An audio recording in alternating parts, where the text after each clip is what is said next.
Ladies and gentlemen, Oh, boys man. and girls, breadwinners, thread spitters, and all those in between, you're now watching the TNF podcast with your favorite bipolar rock and roller, Mr. J. Curtis Strickland. Do me a favor, like, comment, share, subscribe, click on that bell for notifications. All right, some upcoming shows that we got in the pipeline. This Wednesday at 5:30 p.m. Eastern Standard, we got Abby Schechner. She's a comedian from Los Angeles, very funny lady. Jeff Jenkins from Code 7 is going to be on the 10th of March at 7 p.m. It's a little bit of a different time for us. Brian Harris from Death Before Dishonor is going to be the 17th of March at 5 p.m. Eastern Standard. And then we've got John Marino from Circle Back, good friend of mine, on the 24th of March at 5 p.m. Eastern Standard Time. And one thing I like to do as well, if you can, if you want to buy official merchandise, go over to Hell's Heart Merch Co. Hell's Heart Co.bigcartel.com. Use the code 20 for 20% off your entire order. All right, in the house today we have a very versatile and he's been a long time vocalist in many many projects. Some of those range from As Friends Rust, Morning Again, Culture, SHAI HULUD, Bird of Ill Omen, Damien Done. Today in the house we have Mr. Damien Royal. What's going on, man? Oh no, I think you're on mute, brother. I did mute myself. Yeah, not much. Thanks for having me. Looking forward to it. Absolutely. I saw you trying to block out the sun there. Yeah, I moved, so now we're just gonna get my glowing ears. It's like a J.J. Abrams movie. It's like, the lens flare. It kind Yeah, of works. It yeah, gives it like an artistic value to actually. it. um, so one of the questions I like to ask the guests that come on the show is, how did you get involved in music? Did you have musicians in your family? Did you play in like a high school band? Did you, just take it in through osmosis through friends? What was your first exposure to music? Um, did not have a musical family. There were no instruments in the house. I was never, my parents never had me do piano lessons or anything like that. But there was always a lot of music playing in the house.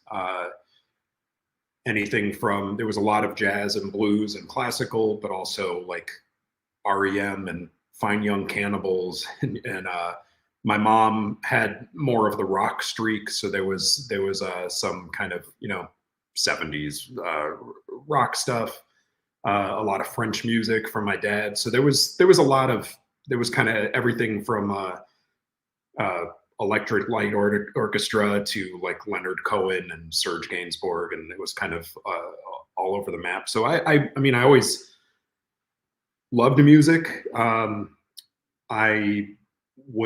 found rock kind of radio stations initially, and then just started kind of gravitating toward the heavier, naughtier, stuff. Was like hearing Ozzy for the first time and all of the lore surrounding him. That was really appealing to me always. So from there, it was just kind of hard rock, metal.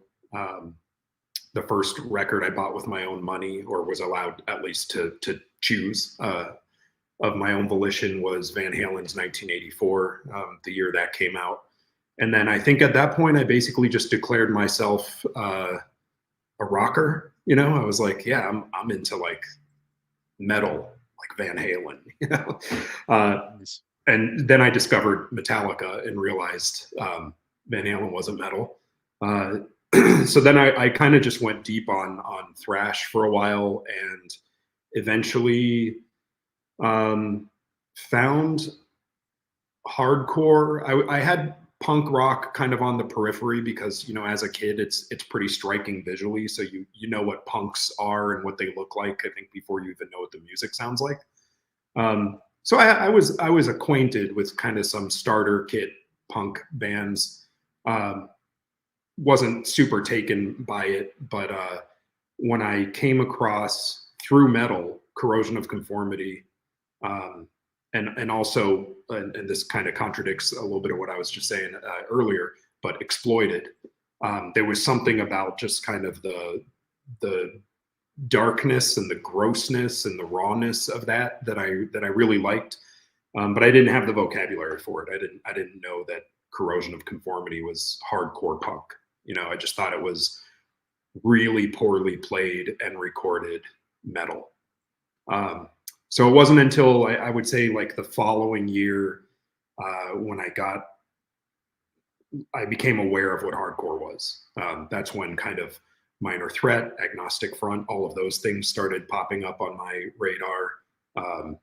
Sick of It All. Really, the New York hardcore, like The Way It Is and Where the Wild Things Are. I think those were the two big comps that kind of really cemented the term for me and made me realize, yeah, I'm kind of I like how approachable this stuff is. I like that these are just like dudes from either, very rough streets or suburban neighborhoods that probably look more like mine, but either way, they're just young people in t-shirts. They're not wearing costumes. They're not, it just felt a lot more attainable, a lot more, it was more prose, where metal was like very poetic and just kind of a little self-important, and hardcore just felt like more casual, more conversational, and still confrontational. And then I think a big part of it for me, I've talked about this. I find myself talking about this a lot, but there's a photo of Ian MacKaye kind of down in the crowd, surrounded by people, and I think that was like a visual cue that became sort of a guiding like meter for me, for kind of what I was looking for. And I liked that there was no separation between the band and the crowd. There was no stage. I mean, I'm sure there was a stage that night, but there didn't need to be. That whole thing just was really attractive to me. And then, but I didn't have a musical bone in my body. I had some friends that were in a band called Midget Stew, and they did some Minor Threat covers. They mainly played like parties. They split up, and the drummer asked me if I wanted to sing for a new project that some of them were starting, and that was my first kind of foray into playing in bands. And I yelled, and that was pretty much what I stuck with It's awesome, man. for two I years. heard you telling a story about how you borrowed, I think it was one of your parents' records, or it was a record from like a friend or somebody. And I had a similar experience to where my parents had a copy of U2's War, and I just remember the cover of it just being so poignant. The kid's eyes on there. And Mhm. I was like, oh, this looks pretty crazy. And so I just borrowed it and never gave it back to Returned them. it. What was that album you were talking about? It might have been Electric Light Orchestra, New World Record. Uh, Okay. I Yeah, I claimed that one pretty early. I think that was the first album that, like, before Van Halen's 1984 or anything. That was the first like album that I absorbed in its entirety as an album and understood for the first time like what an album should be. Just from front to back. And and I remember kind of poring over the credits and being kind of struck by like how many people were involved in this project. And I don't know, I guess it was kind of my first sense of maybe like what goes into making a record without understanding, what a producer or an engineer or a mixer or whatever kind of synths or they were using. I didn't understand like what half of it meant, but I was starting to get a bit of an idea of like how music was made, because prior to that it was either just uh, Ozzy, Metallica, or like the Fat Boys and Two Live Crew and stuff, and it was just fun, but I never thought about how it came to be. Sure. So, but I And did have a few you, of those that I stole from my parents. Synchronicity, oh, Police Synchronicity was one that was nice. on in my dad's collection that I remember um, really getting Did he into. ever ask for it back? No, not really. I mean my bedroom was like essentially behind their record player and record, so Oh. it wasn't going very far, but yeah. That's awesome. Now I understand that you grew up in Ohio for the first few years. Well, you were born in the Netherlands, and then you grew up in Ohio for the first few years of your life, and then eventually you migrated down to Miami, South Florida. What was growing up for you like? Do you feel like you had a pretty productive childhood? Tumultuous? What was it like? Uh, it was it was I don't know about productive, but it was yeah, the Ohio years I don't remember in a lot of detail. I was there from I think 2 to just before my 7th birthday, something like that, 2 to 7. So I have a few kind of snapshots, and I remember like where we lived. We My dad was going to school there, so we were in student family housing for most of it, or part of it. And then we eventually moved down to Miami because that's where my dad's family was. So I grew up in North Miami Beach from 7 to, I guess I didn't stay in North Miami Beach, but I stayed in South Florida until I was 19 or 20, at which point I went up to Gainesville. But yeah, I mean, it was okay.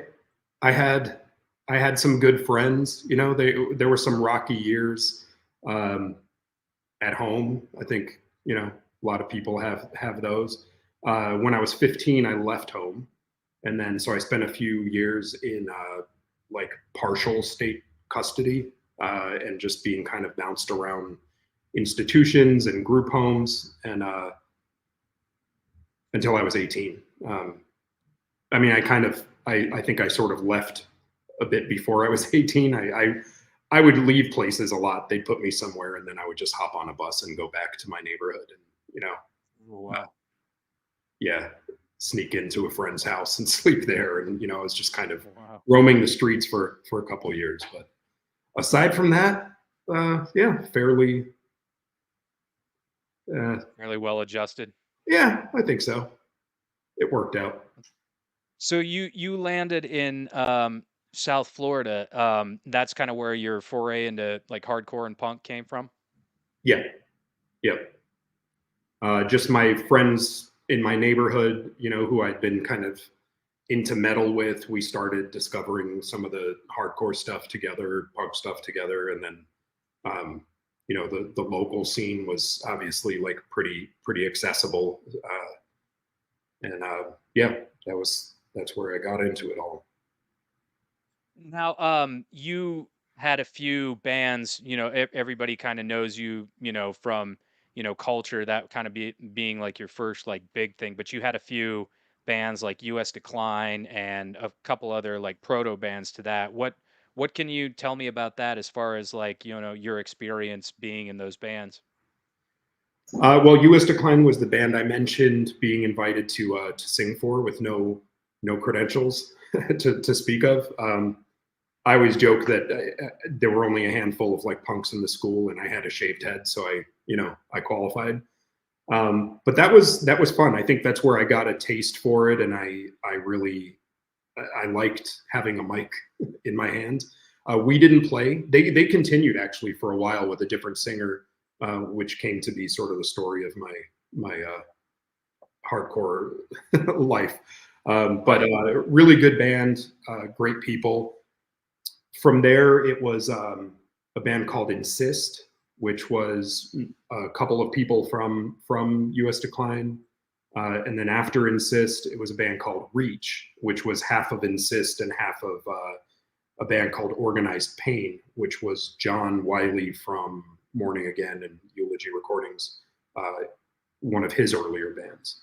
And then that I think is kind of what took me maybe out of like the my neighborhood birthday party kind of band scene, and more into like, oh, this guy lives in a different county, has all these different friends. His bands have actually played like real shows at clubs and bars. And when he went on to Culture and they decided they needed a singer, that's where he, asked if I would want to try out for Culture. That's awesome. Now, as far as culture is concerned, I know that you said that you had been like in recovery and were not like immediately straight edge. Mm. Um, oh, my buddy's crying here. Um, you said that you were not immediately like straight edge, and that you kind of just adopted the moniker of straight edge to, you know, as a solidification of being in the band. What what was your experience like in recovery? Because I can tell you mine was like absolute shit. Like I did not gain anything from like a 12-step program at all, other than, you know, being told that, oh yeah, it's okay to smoke, you know, but don't drink and don't do drugs. And you know, what did you gain anything from that at all?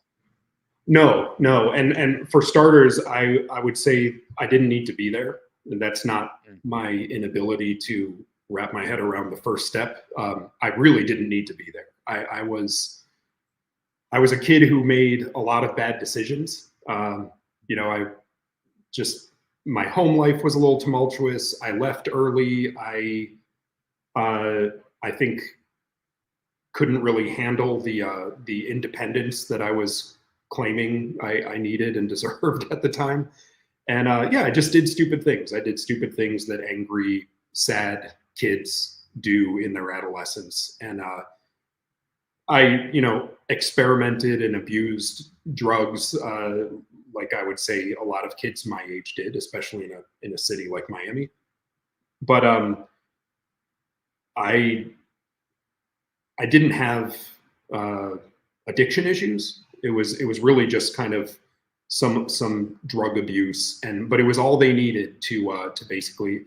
I think what happened was this: I had a social worker who, at one point, there was talk of putting me in a place that he really didn't think I needed to go to. So, on a technicality, I was able to get into a rehab that was like dual diagnosis. So, you got to have a behavioral problem, of which I had plenty, and drug, you know, a history of drug dependence. And he got me in kind of like, well, I mean, you like you know, you've done some drugs, you like to get drunk or fucked up, so let's get you in here because I don't think you're gonna do well in that other place. And I think from there, it's just this: you enter this world where they treat every kid like they're exactly the same. So it's this one size fits all approach that came with meetings, came with recovery, you know, meetings, and at some point I was court ordered to do like 90 and 90 days, and now you find yourself immersed in this 12-step culture, you know, where like now I have a sponsor, and now I'm like doing roofing work with the sponsor, and my days seem very booked up between working with my sponsor and then going to meetings with my sponsor. And I just found myself like pulled into this thing that no one really took the time to ask whether I even needed to be in. But I bought, you know, I bought it. I bought it, and for a while I was very much sort of drinking the Kool-Aid, and I was like, man, it's a good thing I found this program because otherwise, who, you know, I'd be dead in a gutter, or like, you know, just all the rhetoric that you hear, and I'm sure it's very true for a lot of people, but I think it's also this narrative that's kind of accepted without much scrutiny for others. And I felt like, in retrospect, I realized that I kind of fell into that latter camp. So at the time that I tried out for Culture, they weren't a straight edge band per se. They did have a 7-inch out with some X's on it, but at that point the band was really just two people. And I think Rich Thurston, who was writing the songs, he was very much straight edge. He was very much into the idea of having a straight edge band. So I think that was just kind of an impulsive layout decision. When I tried out, I showed up, you know, cigarettes. I wasn't doing anything else because, you know, I was still on the Kool-Aid. But yeah, I started playing with them. They were all straight edge. The only thing stopping us from being a straight edge band was my pack of Marlboros, you know. And yeah, at a certain point, I just kind of was like, yeah, I'm into this. This is cool. I already have like the sobriety part, you know, down. So I'll just stop smoking cigarettes, and then we can be a straight edge band. And that's kind of what happened. That's how it started. Yeah. Yeah. That's wild, man. Yeah, Seventeen. my experience in recovery was such that, they talk so much about drinking where they're like, I'm not going to have a drink today. I'm not going to pick up today. I'm not going to do any of that. And it just keeps cycling through your mind. And then it just like, that's all you think about. And so I'm like, this just seems like counterintuitive to it because, they fixate on that so much where, that's just becomes part of your vocabulary and it becomes so ingrained in your mind. And then, I think I ended up breaking recovery in the parking lot of one of the churches that they met. I just went and because it's kind of like an act of defiance. I went and just like smoked Yeah. some weed there, and I was like, "Ha ha," like, Well, they and build in allowances for relapsing too. I felt like they always kept that door a little bit open for you and let you reminded you where it was. And it was this weird thing where like you were almost expected to relapse a few times and you were always welcomed back. And in that sense, it felt very kind of religious, like um, your sins have been forgiven. Now go commit some more so that you have to come back and ask for more forgiveness. right, I don't know. The whole thing was bizarre. I just remember like uh, not really getting much out of it aside from coffee. You I can relate to it as far as I ended up working for some guy doing his flooring business, and he was like, "Make sure you put the flooring business as your homepage on your computer and stuff like that." And I'm like, "This is culty." I'm like, "This is weird," yeah, know? yeah. Uh, It's bizarre. It works for some people, but I think it works for people who very likely would have gotten clean without that program. And it sure. doesn't work for the people who aren't going to get clean anyway. A lot of times, Right. that's Right. just how it feels. And I also like I really struggled with the higher power bit. They try to downplay that. There's a lot of like, no, you're taking it too literally. A higher power can be a doorknob. I remember everyone telling. I don't know why it was a Right. doorknob, but there was a lot of divine doorknobs, and it didn't make any sense to me at all. Right. I don't know. Yeah, it was a very bizarre time in my life where I just found myself sort of just immersed in this program that yeah, like I said, no one ever really took the time to figure out whether or Like not they I even should. needed to be in it. But they just tell you do. You walk through those doors and that's it. You can never drink another drop, or you'll die. Yeah. It reminds me of that South Park episode with Randy's dad, where he claimed he was an alcoholic and was uh, carting him around in a chair. He was like, "Oh, I have a disease. I got to keep feeding the disease," and keeps drinking beers and all this crazy shit. But so you started culture and you hit the ground running with that, or was that kind of you know d- slow going, or how did that pan out for you? No, that was pretty accelerated. They had been playing shows. Rich was singing and playing guitar, didn't want to do both anymore, so that's where I came in. And I remember at the end of the first practice, them saying, "All right, if you want to do this, like you're in. We have a studio time booked to record a full length in 10 days." It's like, okay, shit. So I remember learning.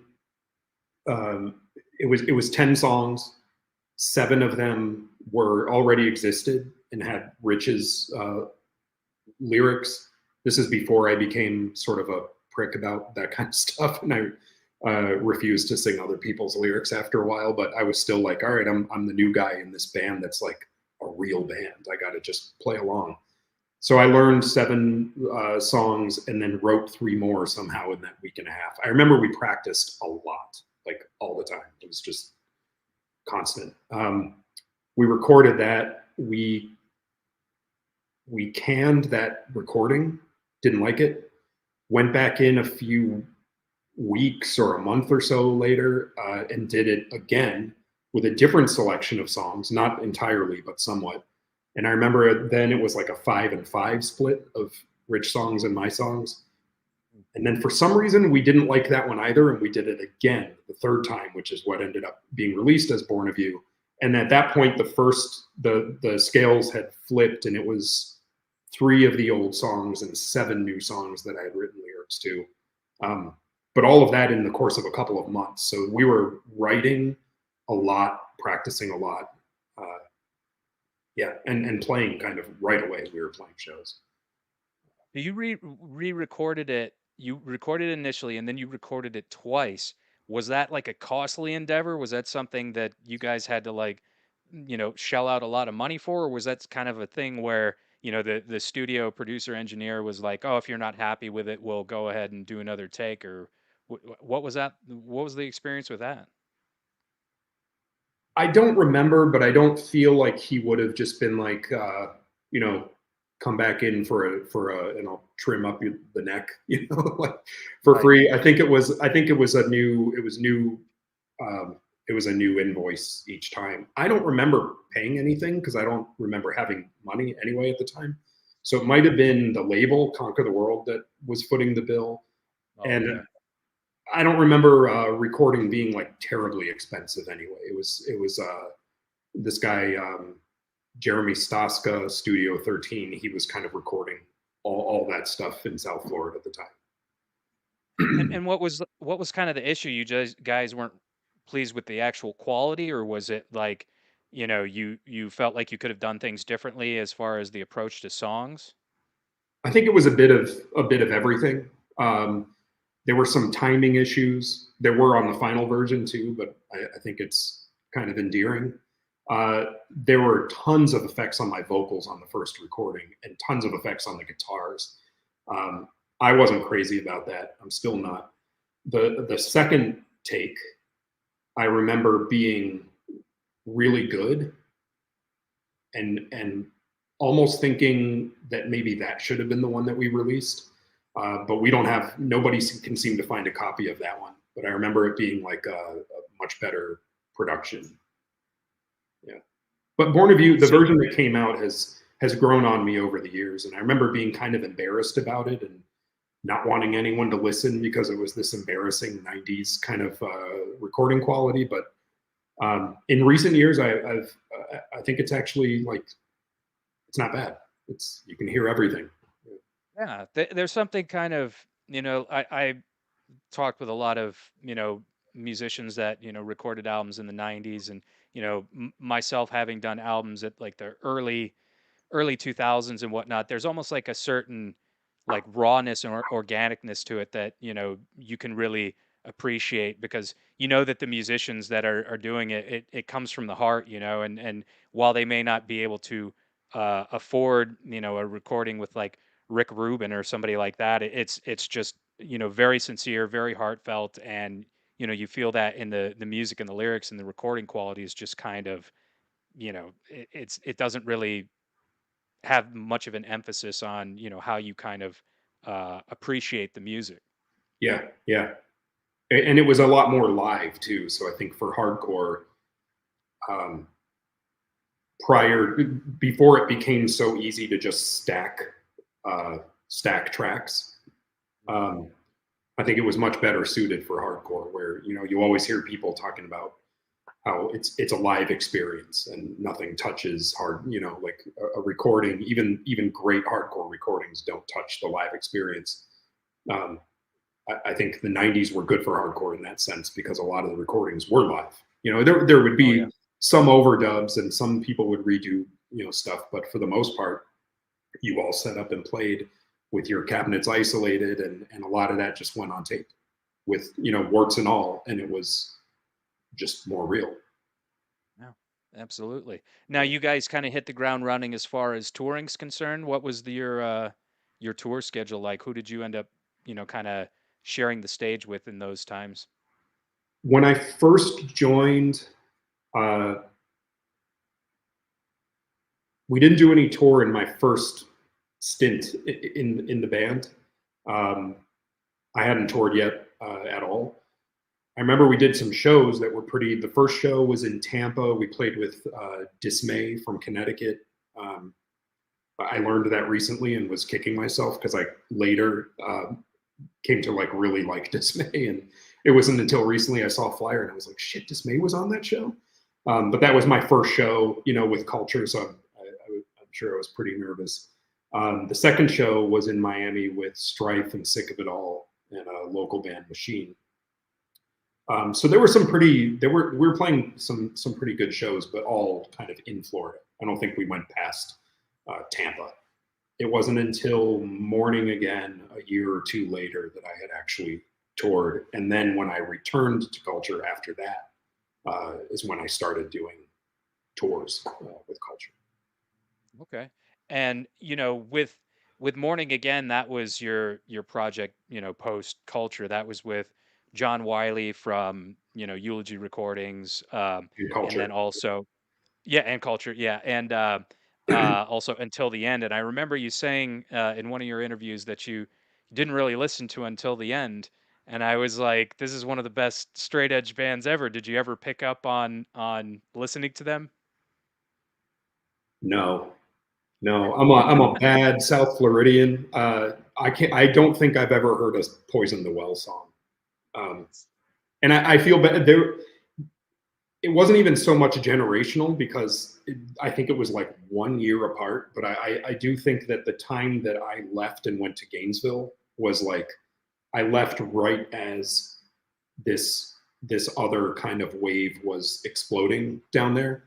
A lot of like bands that are pretty renowned and came out and people are always surprised like you're from South Florida. I mean, these are kids who like probably grew up going to Culture shows and Morning Again shows, and I was like, yeah, but I left, and I kind of just wasn't really paying attention. Uh, but yeah, I never heard Until the End. I know that I think that they had a song. They had a song about me. I think that Rich maybe wrote when we were on the outs. I may not be. It may not be Until the End. There's some band that he wrote like some As Friends. There's like a pun on As Friends Interesting. Rust or I'm something. trying to think of some of his other projects. He was One Nation Under was one I think that he was Yeah, involved in. I'm gonna have to look that up because that's interesting. And the fact that you bring that up, you kind of made the you know and I will say like I really applaud you because you were kind of like the progenitor of so many great like South Florida hardcore and punk rock acts, and then it was like you had a brief stint with them, and like you said earlier in the interview, you're like, this is kind of the story of my hardcore career, where it's like you have a brief run with them at the very beginning, and then it's like you're on to something else. Was that like a personal decision, or was it strife between members, or you just felt like you'd outgrown the project? it was a bit of everything. I think it depended on the band really. Um, yeah, I used to joke that there was that movie like Good Luck Chuck or Bad Luck Chuck, where the guy basically like everyone he dates gets married after him after they break up. That's right. Um,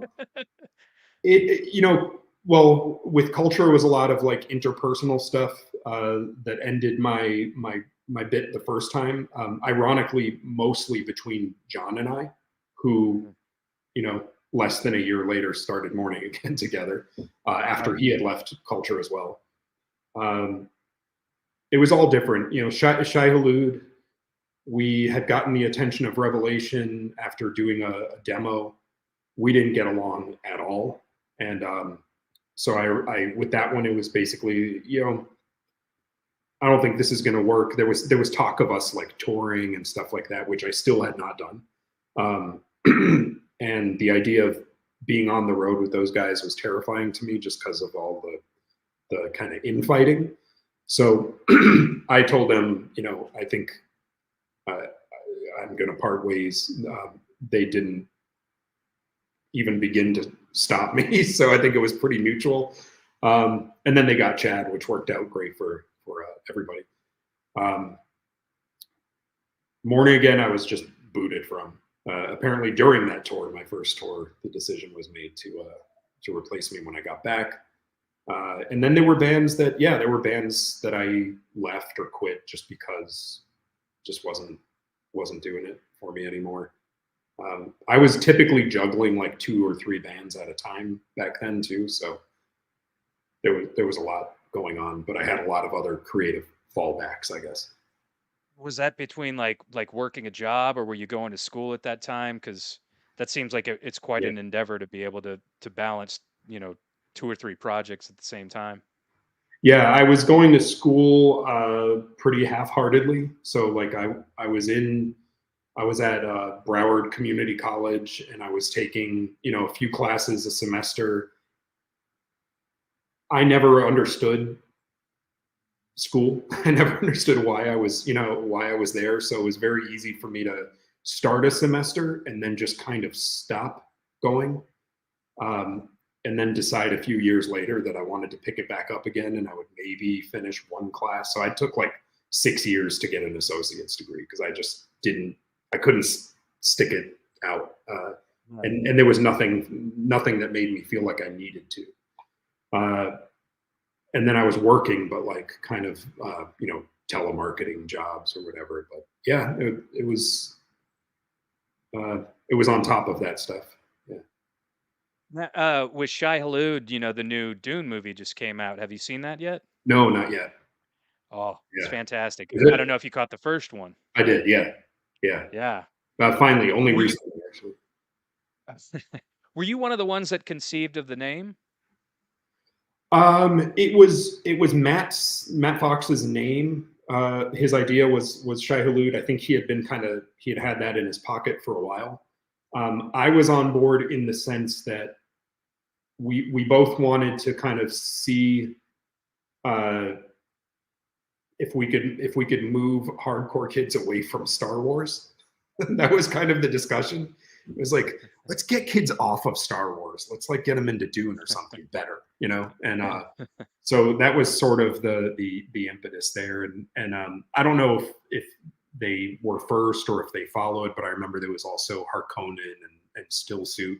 There were a few bands with Dune references in relatively the same time period, but it never stuck Harkonnen quite was the like way Star Wars did. Harkonnen was like a metal band, weren't they? I'm not sure. Oh, okay. Yeah. I remember seeing something about how I think Matt Fox was saying they wanted to do a split with this band Harkonnen just because of the Dune reference or whatever. But you know, it's interesting getting kids away from Star Wars. Somebody I read this the other day on social media. They said that Dune is like Star Wars for kids who like Rush. It's like that's a pretty apt description, you Yeah, yeah, know. yeah. Or in It's Matt's case and mine, Voivod, which I guess would be yes, like exactly, our exactly. Rush. Yeah. Precisely.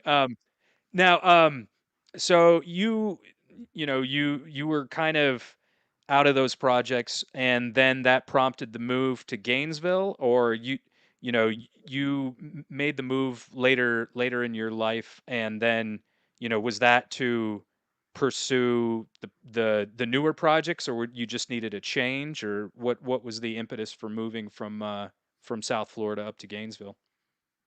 I had been doing so by then. I was out of Shai Hulud, out of Morning again, and I was doing the first iteration of As Friends Rust and Bird of Omen. And then I rejoined Culture. They called me from a tour, and they kind of pulled on their singer Mark at the time what Morning Again pulled on me during that tour. Where during the tour they decided we're done with this dude. Let's call Damien.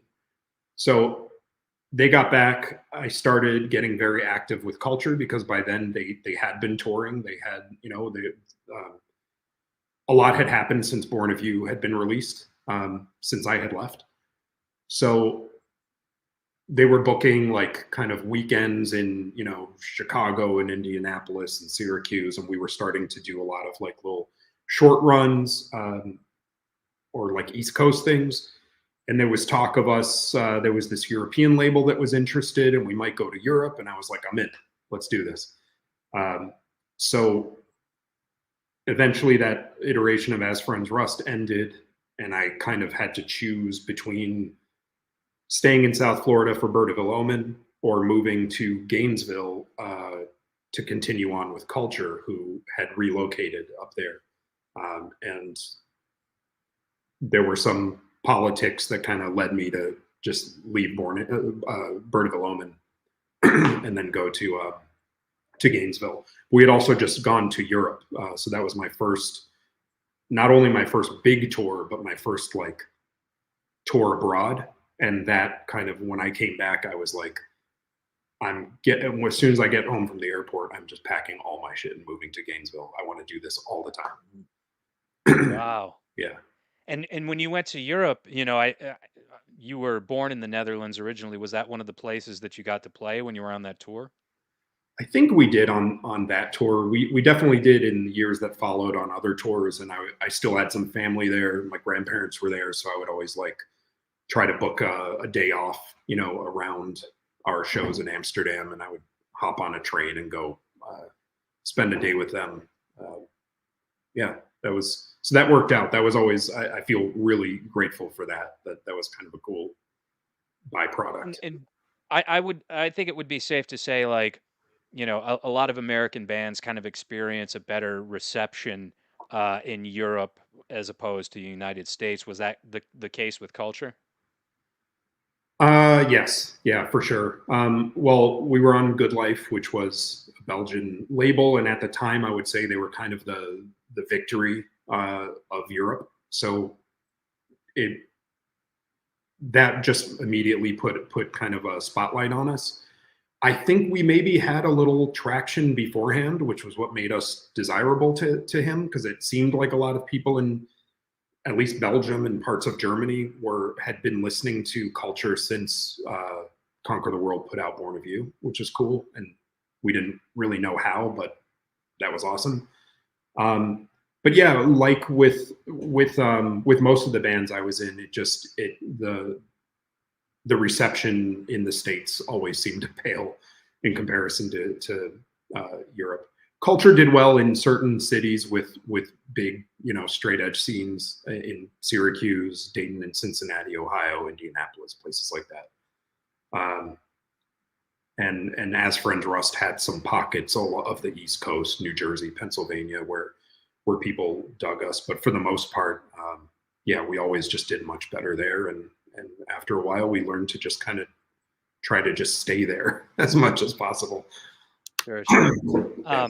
Now with As Friends Rust, I mean, that's pretty sonically different from, you know, all the earlier projects that you guys had. What were you guys listening to at the time that kind of influenced your songwriting? Uh, I was listening to, this would have been like, yeah, 96. At that time, I was listening to a lot of, I wasn't listening to a lot of hardcore. I mean, aside from like, you know, VOD and like maybe His Hero Is Gone, if that qualifies, Dystopia, stuff like that. That was kind of the only like really aggressive music I was listening to. It was a lot of Britpop for me in '96, a lot of Pulp and Marion and Suede and Boo Radley's, Yeah. and then a lot of like Low and Codeine and stuff like that. The guys that I ended up starting that first iteration of As Friends Rust with were not people I knew particularly well at the time. They had a band called Wayside going with a singer, and I guess they weren't happy, and they invited me to like come to a practice that they didn't invite their singer to come to, and that's kind of where I was like, oh, this is like a lot more melodic. The guitarist who wrote most of those songs, all of those songs, Henry, was more of like, he was into Strung Out and Lagwagon and stuff like that. But I heard a lot of kind of guitar leads that reminded me of, there was some Dag Nasty-ish stuff. There was some like Split Lip Sam I Am kind of little flourishes. And I don't think that those bands were necessarily on their radars, those guys, but the fusion of influences like really was cool, and it tapped into something that I had been wanting to do for a while, because I liked melodic stuff. I liked, you know, 7 Seconds and Gorilla Biscuits and Dag Nasty and stuff like that. So I saw it as like, oh, this is cool. I can get out of screaming over metal and try to do something else. There was a lot of screaming on that early stuff, but also a lot of cleaner vocals and kind of my first like clean yelling. So yeah, that was I think it was just more in line with maybe the hardcore that I liked. I liked Earth Crisis, and I like a lot of screamier stuff, I guess. Well, I shouldn't say a lot. I like some screamy stuff, but it was never my Sure. preferred brand of hardcore. It just happened to be the strain of bands that I fell into and couldn't seem to Sure. get out of until As Friends Rust. Yeah, I've always been wanting to do like a melodic project. I love ours around here. I'm a little bit uh I came up in the late 90s and like early 2000s, and like, I kind of missed the boat on a lot of those like early rev bands, but like I think the closest experience that any of the people in the Carolinas got to that would be like Stretch Armstrong, and Yeah, that was a huge band for me growing up, and I was like, man, I would love to do a project like that, but I always ended up getting caught up in the metallic stuff, just by, nature of whom I was around and whatnot, and um, so yeah, I can definitely kind of relate to you there. As far as like, you guys had various periods to where you were playing, and then you were dormant, and then you started back up again. Was that kind of as a result of like life shifts, or you felt like, well, we'll kind of go on a hiatus and pick this back up again? What was kind of the impetus for the periods of like dormancy? for As Friends Rust Yeah. specifically. Hmm. Well, that first lineup, they they were pretty fickle musically. Or maybe they just didn't want to keep playing in a band with me. But they at some point said, I think we just want to go in a different direction. And I think the next day they started essentially a new band with the three of them, but a different singer. So I think the new direction is like a direction that didn't have me singing or screaming or whatever. Yeah. But again, I was pretty busy with Culture that I had recently rejoined Culture, which had a lot of stuff going on. So I think at that point, I had no intention of ever resurrecting As Friends Rust. That was just a cool experience. We got to record a really nice sounding demo, and I was glad I had those songs documented, and that was it. Moved to Gainesville, and Steve Looker, who was the other guitarist in Culture at the time, had been listening to the As Friends Rust demo a lot, and he was the one who kind of said, "Do you think those guys would mind if like you start the band back up with just a new lineup?" And I got their blessing, and Steve never ended up playing in the band. There might have been a couple of practices, but he was sort of the catalyst for restarting it, with what ended up being kind of what I consider the core lineup. There were like kind of more or less there were three eras of the band, and I think the second one, I guess maybe four eras, because the fourth one is now. And it's basically the second lineup for the most part. But yeah, that was the band. That was the lineup that then went on to do most of the touring, and yeah. What was your most like interesting tour experience with, I guess you could say, any project? Like what, a story that would be unique to specifically like a hardcore touring band, because I always hear wild stories, and I always hear like, oh yeah, we didn't have enough gas to get here, so we had to hawk our t-shirts on the side of the road or something like that. What's a really like kind of unique and interesting experience you've had with any band? Oh man, I think that strangely for how kind of uh, unassuming and unthreatening As Friends Rust is, we had the most turbulent, kind of dangerous touring history.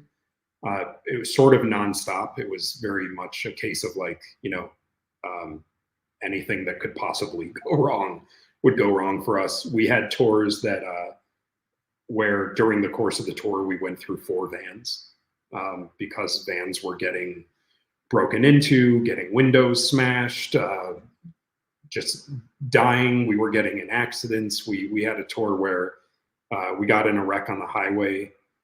our guitar player James played for like a week and a half in a full leg cast before finally just being like, something's really wrong with this, and I gotta go home.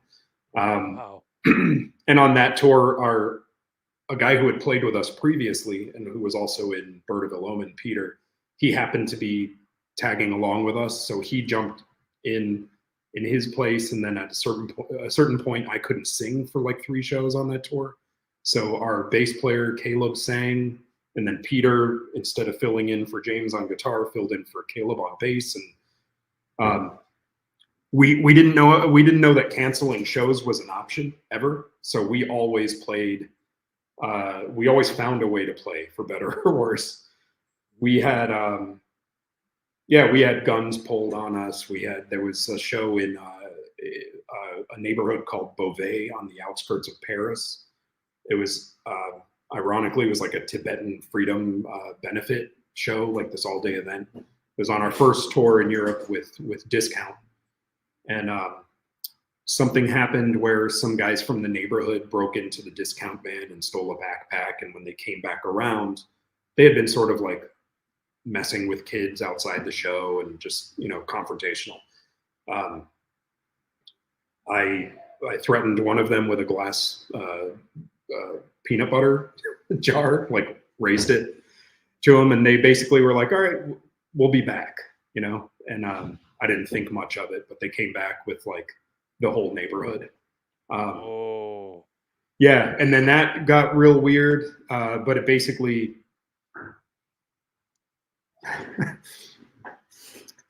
I feel it's pretty bad. Is the sun shifting?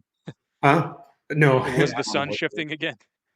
But what happened was they all came back with like uncles and brothers and dogs and weapons, and a couple of us had gone out to the van to get our power converters when we hear like this stampede of people just running up to the venue. And luckily most people were inside. There were a few stragglers outside that they were like starting fights with, and some of the kids were fighting back, and it was like, oh shit, what's going on?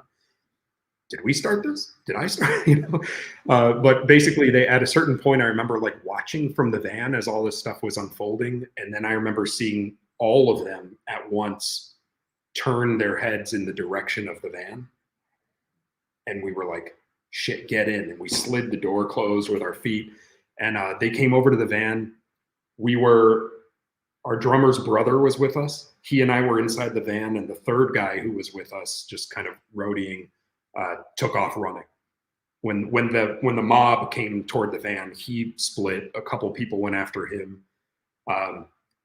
We hid in the van thinking, it'll blow over. And instead what ended up happening was like the entire van started rocking. They were like shaking the van almost like they were trying to tip it. And this is France, where like they routinely just like, riot. So they know what to do with government, decapitate people. Yeah. Yeah, and then they started smashing all the windows in. So I'm laying on one bench, and he's laying on the bench in front of me, and it's just raining glass on us. And we're like covering our heads, and I remember like peeking up and seeing there was a guy like just screaming and like spitting and everything. And then at a certain point, there was a gun reached in through the window at my head, and then over the back of the seat to our drummer's brother, Pete, his head, and then back and back.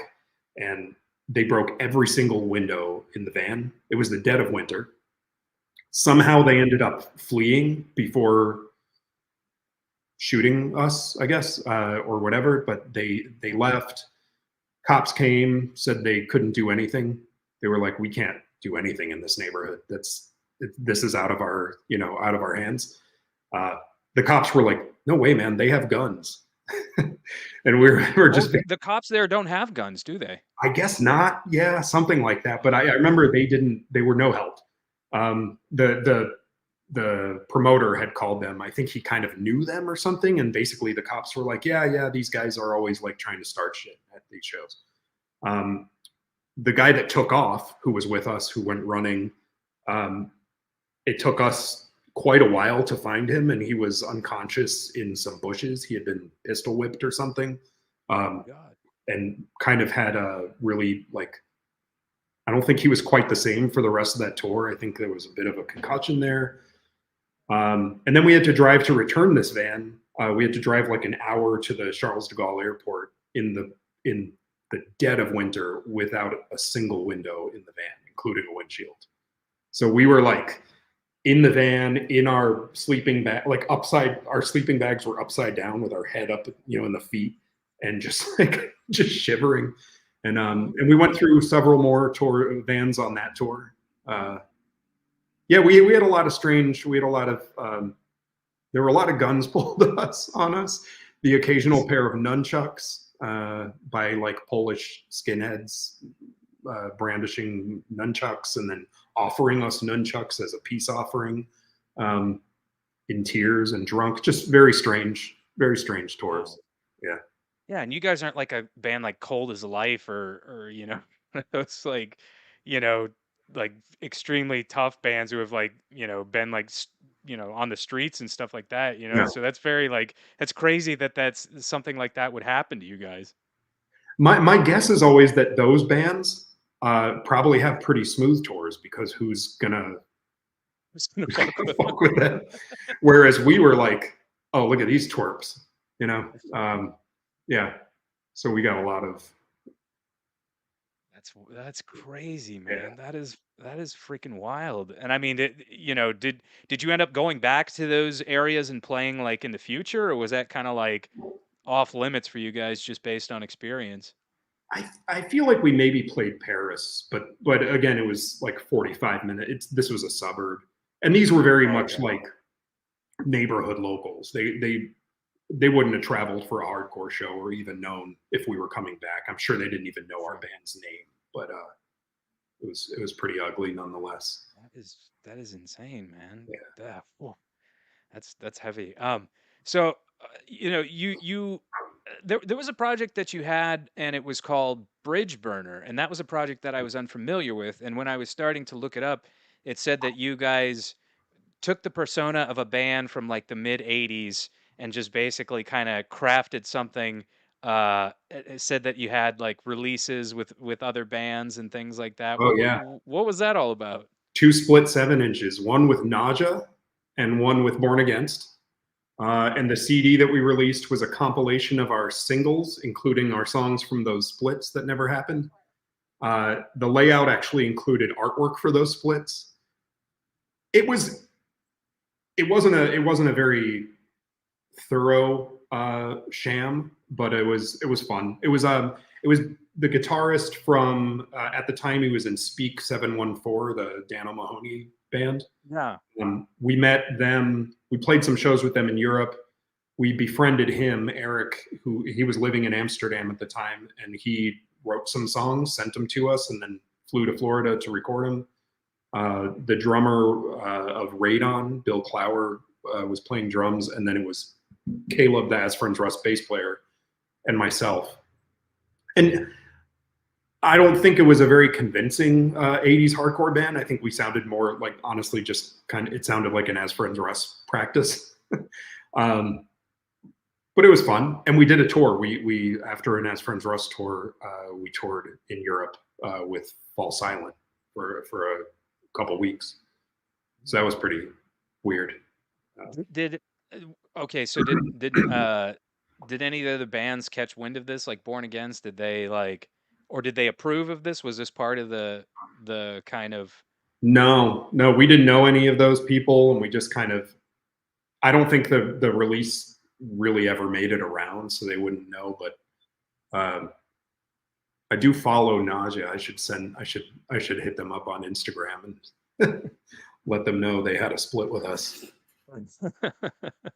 they probably would think it was hilarious, honestly. Yeah, yeah. Um, Now you've got a recent iteration of the band going. How is that going for you? What's the reception of that like? Because I listened to one of the newer albums, and it was like, you still had a lot of the kind of the old school melodic hardcore feel to it. But then it was like a lot of like kind of mid tempo, just a lot of like driving, groovy like rock type stuff going on. What's Yeah, the reception to that been like? it's been really good. It's this lineup is I mentioned it. It's essentially the second. It was since 2000. In 2008, we started playing shows again after the everybody from the second lineup left in 2000 except for Joe, the guitarist, and I. Then we put together the lineup to did the one album and the Equal Vision Young Trophy Band EP in 2001 and 2002, respectively. And then I quit. And that was kind of it until 2008. We started doing reunion shows with the second lineup, who had already in their day been playing some of the first lineup songs, but now also adopted some of the third lineup's songs. We'd been doing that on and off since 2008, a couple small tours here and there, festivals every now and then, not much of a commitment, just kind of a, when the mood strikes us thing. And I think we always wanted to do another album together because we had not done an album together, that lineup. So we started just putting together songs, and it took us a while, but in 2020, we did a 2-song 7-inch, and then last year released Any Joy, the sort of full-length album, 7 songs. But our second album, 22 years after the first one, our second album. The response has been good. I think it's still As Friends Rust because each phase of As Friends Rust has sounded pretty different from the one before it. And to me, this is kind of a mixture of the second and third kind of eras, but with a couple decades of patina. Sure. It's more mature. Some of the rough edges have been sort of calmed down, and then surprisingly, other things are a little bit angrier or more kind of have more teeth than whatever those things would have been back then. But it is much more. I listen to it and I'm like, there's still some melodic hardcore stuff here, but it does feel kind of more like I don't even know if I would say post-hardcore. It's more just kind of a melodic kind of alternative rock, with some hardcore kind of undertones. Yeah, definitely. And I know that As Friends Russ was kind of influenced by like socio-political issues and what have you. What do you kind of feel like about the status of the world right now, and kind of what the country and the globe collectively, what all the turmoil and all the shit that's going on? What do you kind of make of all that? It ain't good. It's feeling like my feelings on this are pretty dire. I think I feel like this sort of existential bleakness, where it sort of feels to me, and I hate to say this, with a 6-year-old, but it feels kind of like it's wrapping up. I feel like the credits are starting to roll. It just feels like we've maybe overstayed our ability to like continue in any kind of meaningful, peaceful way. There's such a cultural divide, kind of across every touch point of our lives now, where I think whether we realize it or not, we've all been radicalized pretty far to one end or another. The gray area in the middle has been virtually eliminated. We don't understand nuance. We don't understand moderate views that maybe lean a little this way or a little that way. If it leans this way, you're a Nazi. If it leans that way, you're Mommy. A communist, vegan, or whatever it is. And I just think I think we've been sort of corralled into these positions that are less and less tolerant of any kind of variation or deviation than ever before. And and I hate to both sides the whole thing, because I don't feel like both sides are at all equal. I think ultimately there's one side that's got better intentions, in terms of um, people's personal rights and liberties, but both sides have gotten very black and white about the way that they paint. Not just the other side, but like, I mean, you can be extremely far left, but if you if you've got one single view that differs from whatever that kit of beliefs is supposed to kind of include, um, you're Nazi too. And it's just really starting to feel like more disappointing than anything. I just feel I'm finding that like even the people that I found comfort in kind of knowing and being able to talk to while everything else fell to shit.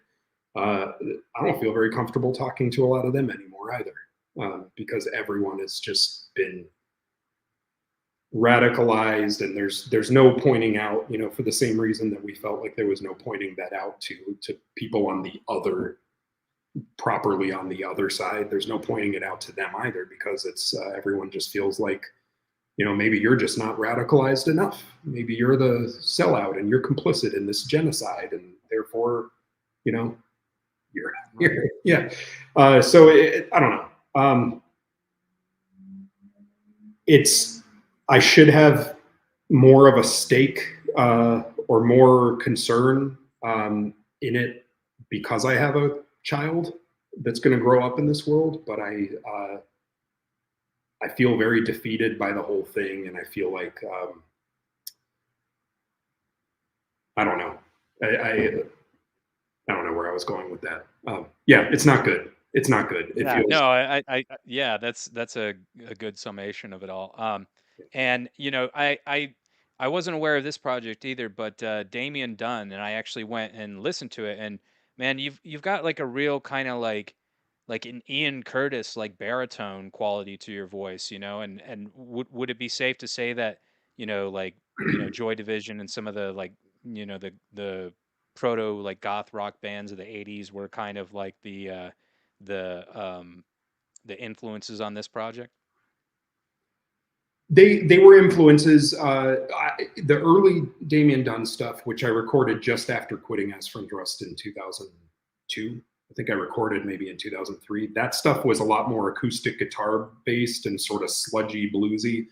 I think at that point it would have been more like Danzig, than anything. But I have always gravitated toward low voices. I think because I grew up in a house with a lot of Leonard Cohen and a lot of Serge Gainsbourg, I was always drawn to those kind of Nick Cave sort of, voices. And I wanted to just kind of try something like that addressed other influences in my history that had never been addressed in, chuggy vegan metal bands. So that's kind of what it started out as, and then that got sort of put to bed and was dormant for quite a while until 2016, when it was finally released 13 years later. And then I figured I may as well maybe write some new Damien Dunn stuff. And at that point, I think the same thing that attracted me about those kind of lower voices was still there, but it was sort of shifting maybe in a slightly more like new wave post-punk direction, where now I was starting to pull in maybe a little more like Billy Idol or stuff like that. Because I always liked that sort of pocket of stuff that was still rock and roll, but there was something there was a little bit of a gothy kind of, dark sort of seedy nightclub kind of undertone to it. Sure. So I think that like Jesus and Mary Chain and Billy Idol became kind of maybe more what I was going for. And then there's a new album, Total Power, that came out just before the As Friends Rust album. That's got some of that, but again, kind of goes in different directions. That they're maybe a little bit more electronic influence or more programmed. Uh, Yeah, yeah. absolutely. Yeah, no, I was really enjoying listening to it. I was like, this is quite different from, much as Friends Rust is different from your earlier metallic hardcore projects. It was like, you know, even another like shift in a different direction. And I was like, man, this is really good. This is like it's a really like versatile musician right here. So I really appreciated it. Oh, And thanks. what is what's kind of like a day in the life of you, like I understand you're talking about children, and you've got a new dog, and Yeah. what would be like a typical day in the life of Damien, like? Uh, well, I work. I do structural packaging design, industrial design. So I'm in the office 2 3 days a week. I'm working from home the rest of the days. Uh, my son is in kindergarten, so this is kind of the first time where during those weekdays he's been out of the house. He did some preschool, but it was like a few days, few hours a day, kind of co-op thing. Uh, yeah, I don't know. We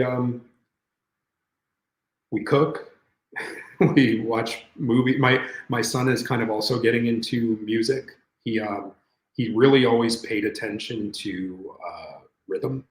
So and he may have picked up some of these habits from me, but he's very he likes beats. He'll be like, check out this beat, and he has a little drum set.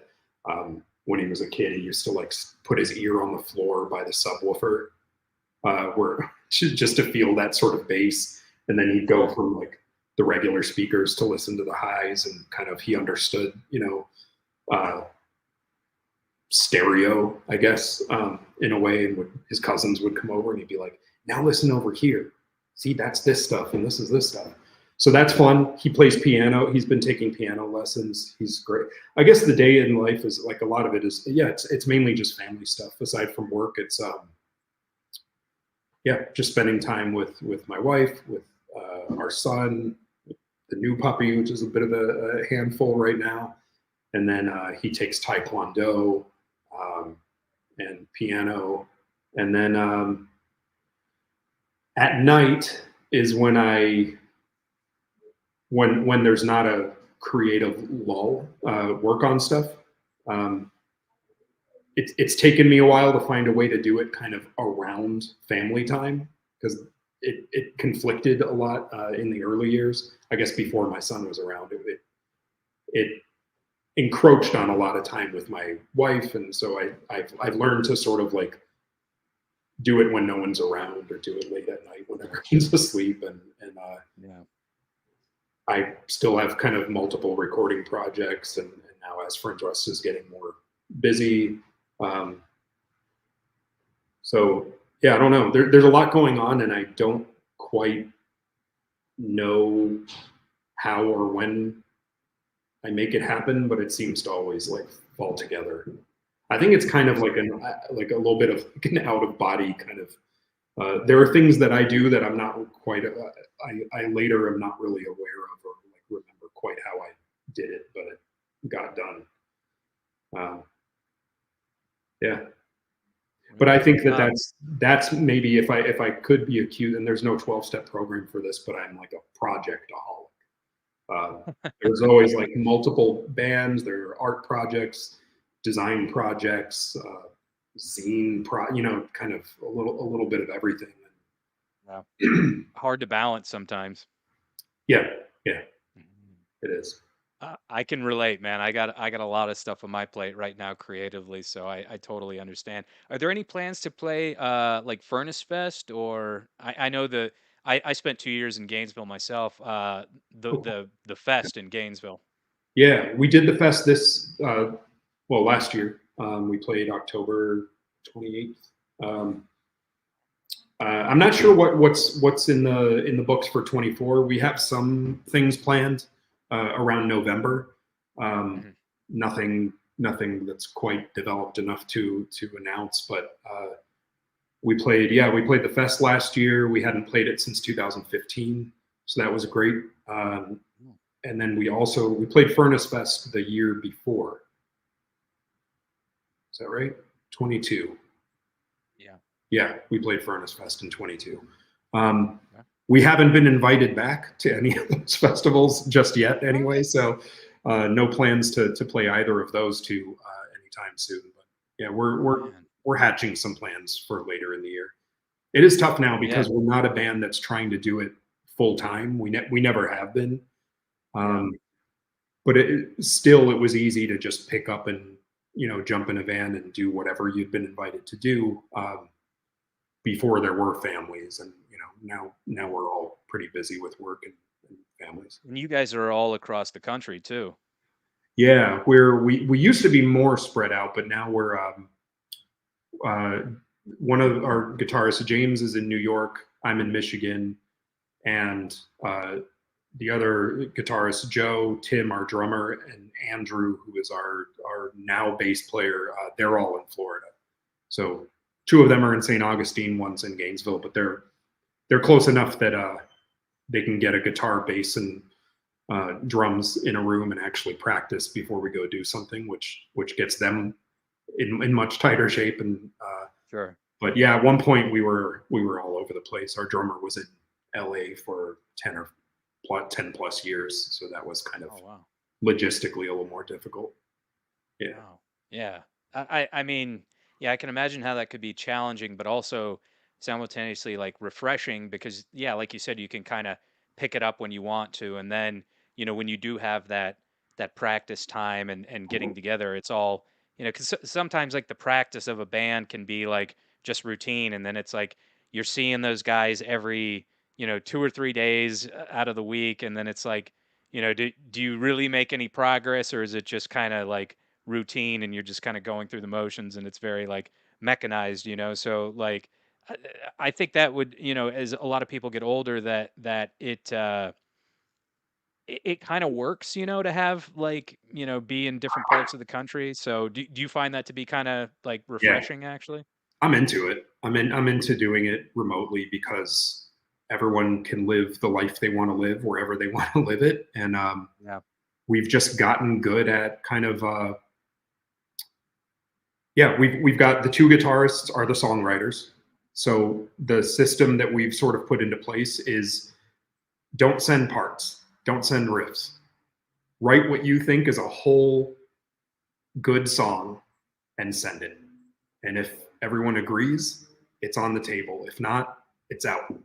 Maybe you can recycle a part or something. Don't tell anyone. Just put a new song in front of us. And that's been kind of working because they both have their own styles of songwriting. And then when they add something to the other songs, it kind of pulls it right back into an As Friends Rust place.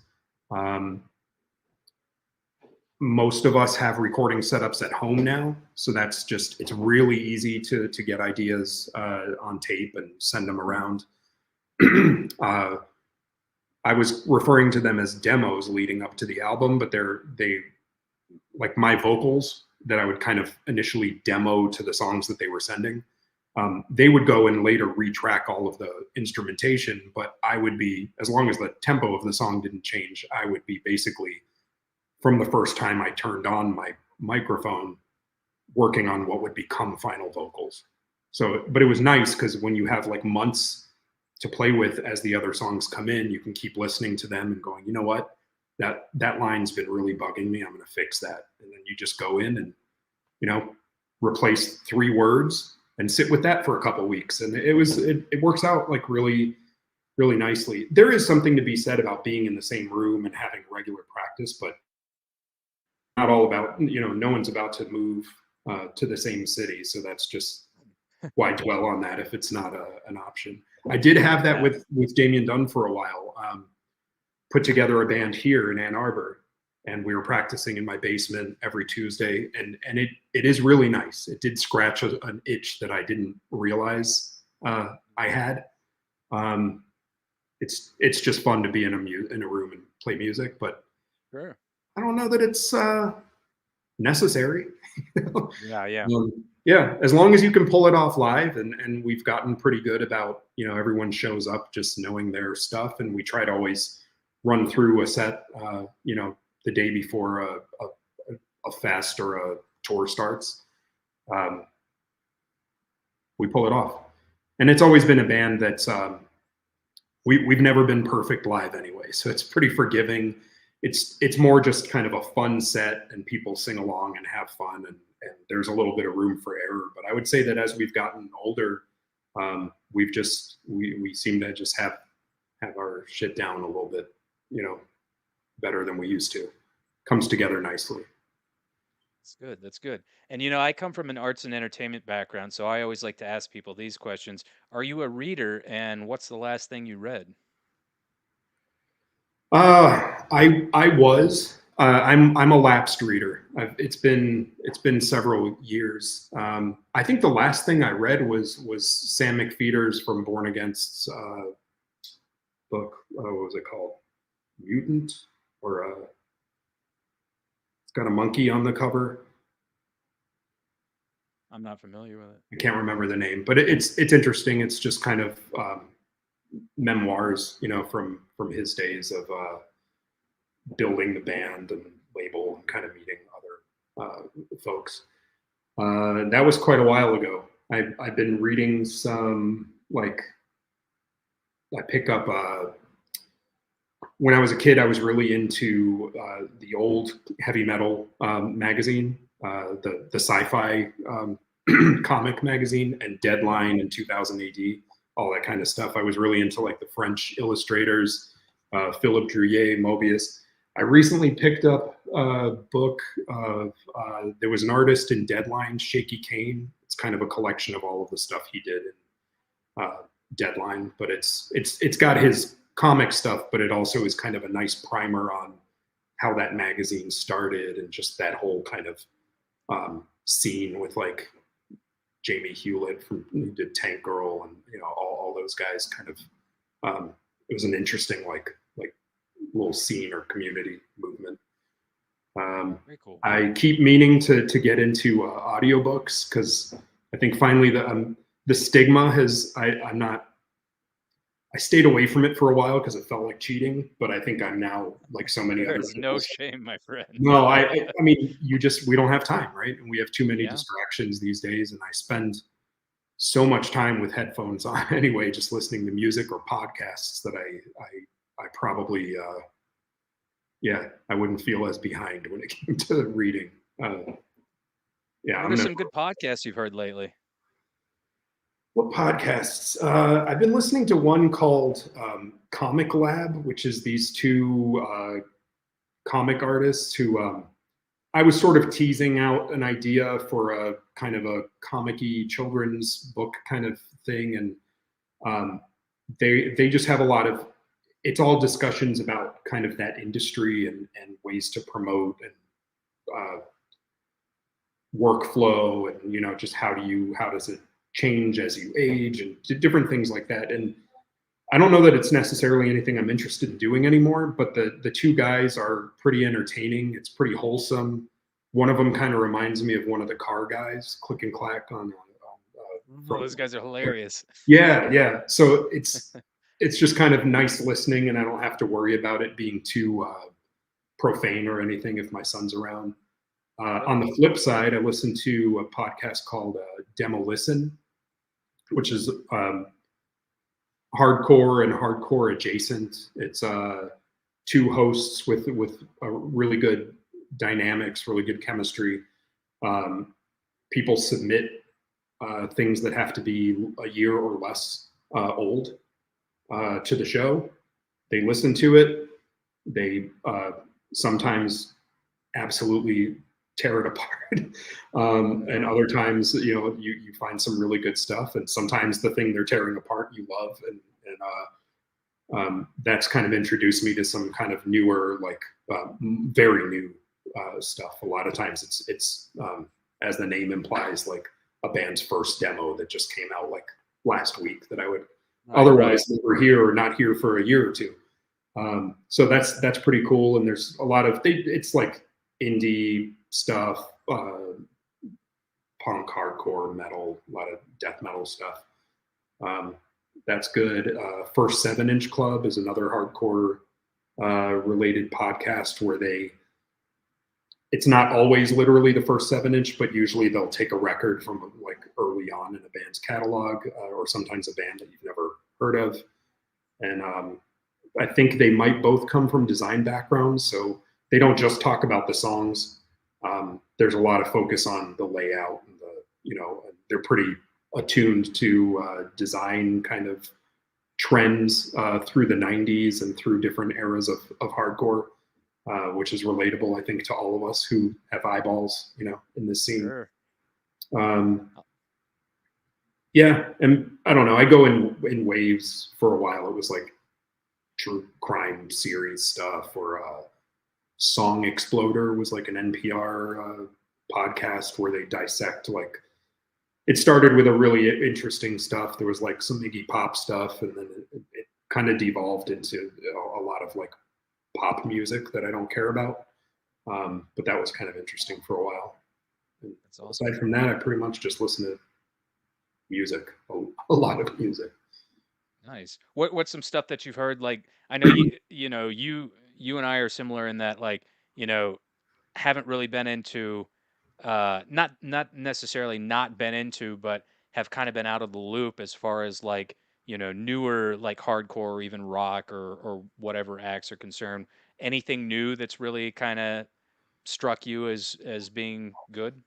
Yeah. Well, I will say there were years where I didn't pay attention or care.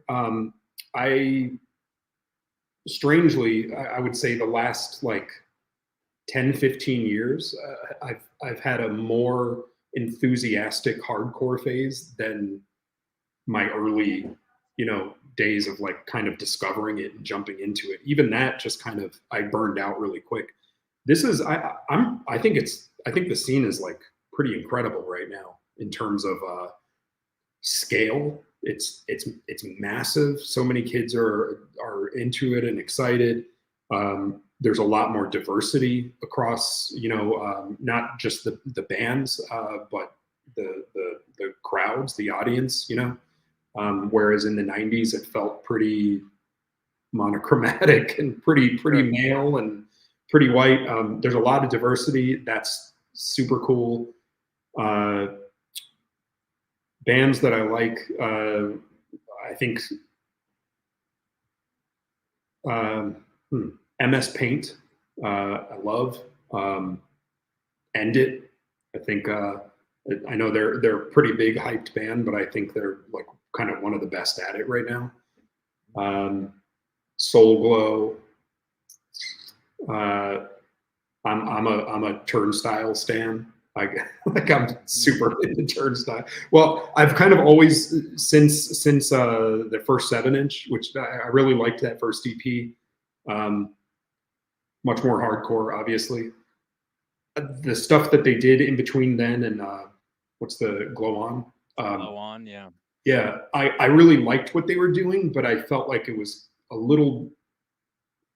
I liked what they were doing more than how they were doing it, and I certainly liked that they were kind of polarizing. It was like interesting to watch people freaking out about this band. That's not hardcore. After accusing them of ripping off Bad Brains and Snapcase or Shelter, following that up with that's not hard. They're not a hardcore band.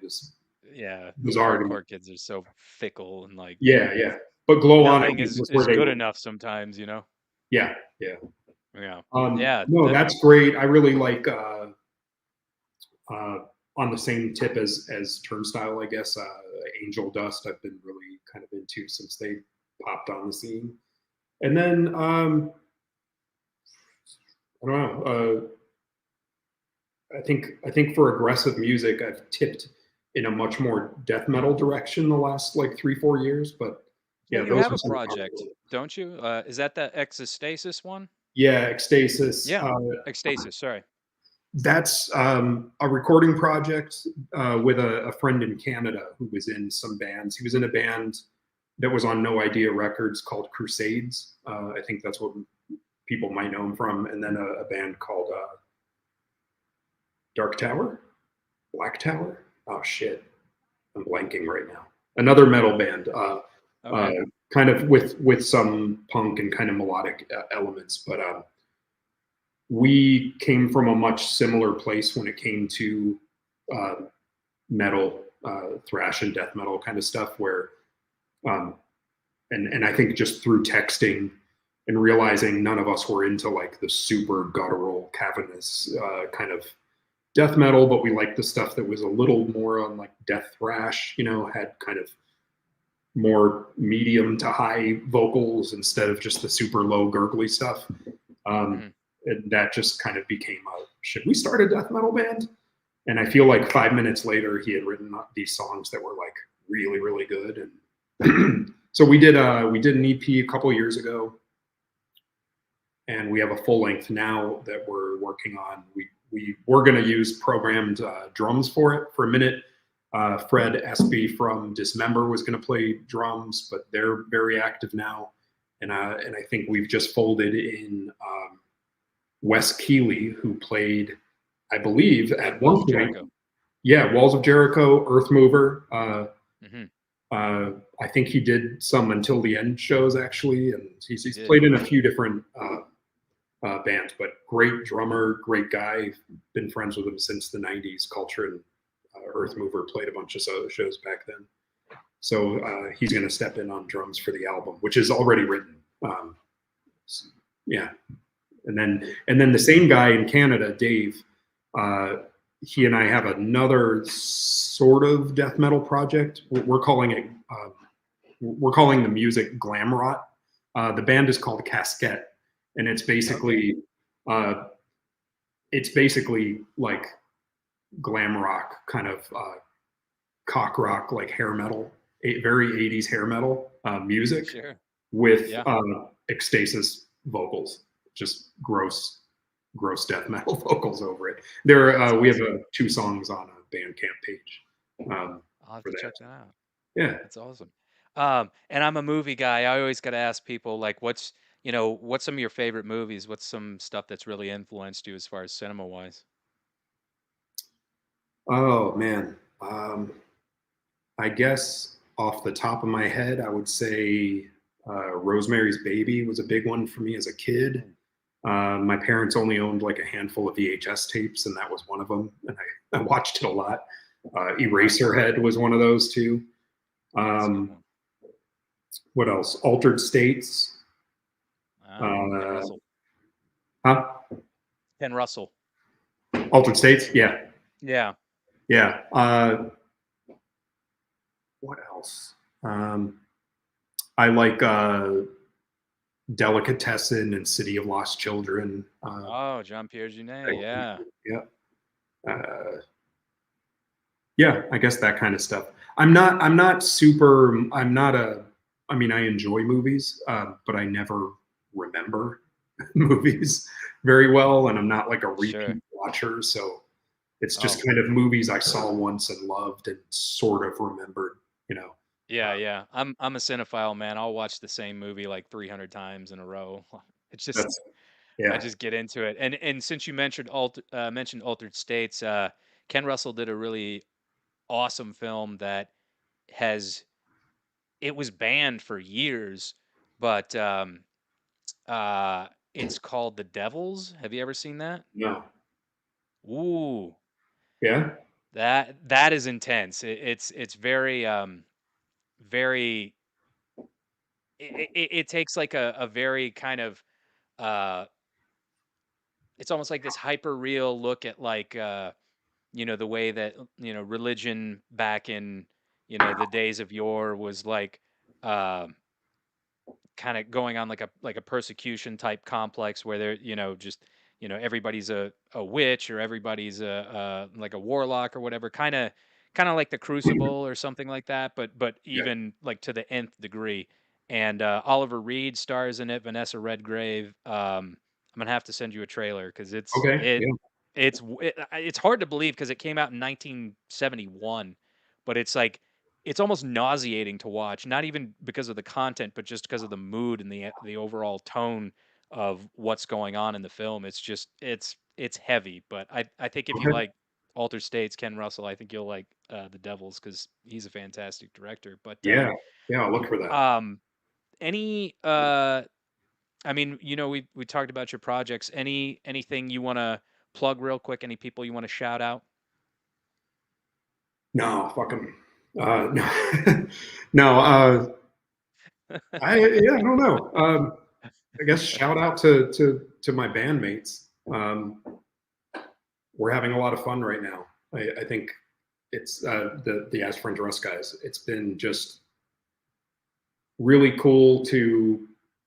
It's really cool to still be able to play music with people you played music with when you were young. You know, people you went through some pretty crazy stuff with during really formative, desperate, uh, dysregulated emotionally years, and come back together, kind of, you know, and still be doing it decades later as kind of more balanced, focused people with different uh, priorities and different influences, and still be the same band, but like, you know, evolved, I guess, a bit. It's and to be able to still, I mean, to still play with old friends is one thing, but to be able to go get on stages and play in front of people and still have people spend, you know, money to come out and see you is it's just a privilege that's never lost on us, and we talk about that a lot, and we try to always, like, you know, make sure, you know, not like we're Metallica or anything, but like we really appreciate it, and I think we all know that, like, if we ever stop appreciating it, we need to just stop doing it. But it's really, it's how we've seen, you know, the world. It's taken us across Europe and Japan and the U.S., and we see it now as kind of like, it's just a part of our lives together. Even though we've been estranged from each other for different parts, and we came back together. And at first it was, you know, for a few reunion things, but it's, I think now we just kind of see it as something that, like, we're probably just going to keep doing together until we can't anymore. Sure. And it's cool. It's cool to just, you know, you're only on this rock for for a little bit of time, and I think in your 20s, or well, probably your 30s, I think a lot of people stray from each other at the start of their 30s, and you start your careers, and you're kind of hot shit for a minute in your careers, and you think maybe you're just going to be like the person in that world. And then you start a family, and you settle down, and you start kind of like coming back to the things that really meant something.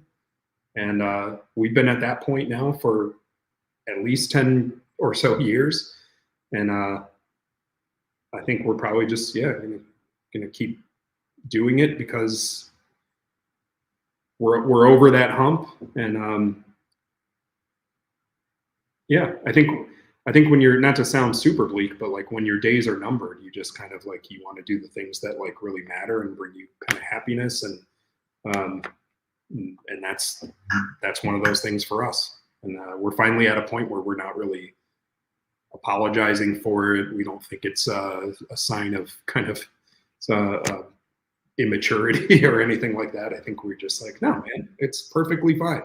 We're in our mid to late 40s, and we just wrote a record that we're really proud of. And we're probably going to write another one that we're hopefully even more proud of, and keep playing. And, you know, I think there's no reason to stop until Sick of It All does, and they're not going to ever. So No, I don't think so, man.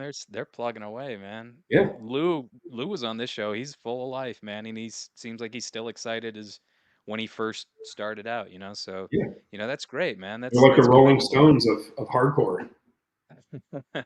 It's, Well, I yeah, tell you what, and so I much saw the energy. Oh, yeah, I saw the Rolling Stones in like 95 on their Bridges to Babylon tour, and they were already old. And so I was like, "Ah, I don't know if these guys will have the same kind of oomph as they did, back in the, like the 60s and 70s. Man, they were still killing it. And then I was like, oh, they're still playing. And then I saw like Mick Jagger on some award show or something. He's like in his 70s and like running around the stage and stuff. I'm like, man, like Yeah, what adrenochrome are they taking to like, yeah. keep going this level? It's just clean living. Except maybe Keith Richards, but Yeah, yeah. he's like a demigod or something. But I felt well, that cool. way I'll about. be sure. I'm not a big Foo Fighters fan, but I saw them once when Against Me was touring with them. I went to see Against Me, but I was like, I'll stick around for Foo Fighters. I don't dislike them. I've never owned any of their stuff or whatever. Yeah. Um, that guy, Dave Grohl, was like, I don't think I've ever had as much energy as him.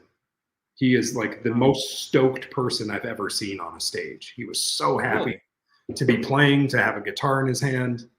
Um, yeah, they played forever. It was a really long set, and I was just like, man, Wow. this guy has like the energy of like a 13-year-old. He's just Was wired. that like a band? Was that like a band that you saw that kind of like maybe changed your opinion of them?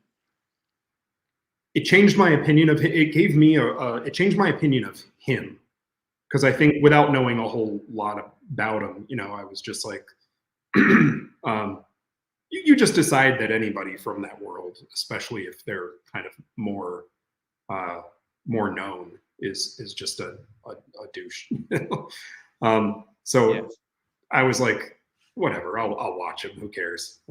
When else can I say when else would I bother watching Yeah. him? But it changed my opinion of him. I walked away from that being like, I'm I'm not about to buy a Foo Fighters record necessarily, but like, man, do I have like a ton of respect for that guy. He just like put it all on the floor, just completely emptied the well. And it took him a long time too, because there was a lot in there. And to do Oh that yeah. every night is like quite a feat. He seems like he's a pretty charismatic dude, so I could totally see that. Yeah, But yeah, I had an experience like that with bands that, not that I disliked them, but I was just kind of like, they're all right. One was Garbage. I had a free ticket to go see them, and completely like blew me away. I was like, wow, these guys are really good. Like I'd heard some of the like the Stupid Girl song on MTV that they had and stuff, and actually getting to experience them live, like, kind of made me a fan a little bit. I was like, oh, these guys are actually good. And then Jane's Addiction toured with Nine Inch Nails a few years ago, and I was kind of on the fence about Jane's Addiction. They never really did a whole lot for me, and then caught them, and I mean, it, I Dave Navarro seems kind of douchey, but like that yeah, dude can slay, man. That dude was yeah, like, yeah. his chops are incredible. So Yeah, he can play. I love Jane's yeah, Addiction. yeah.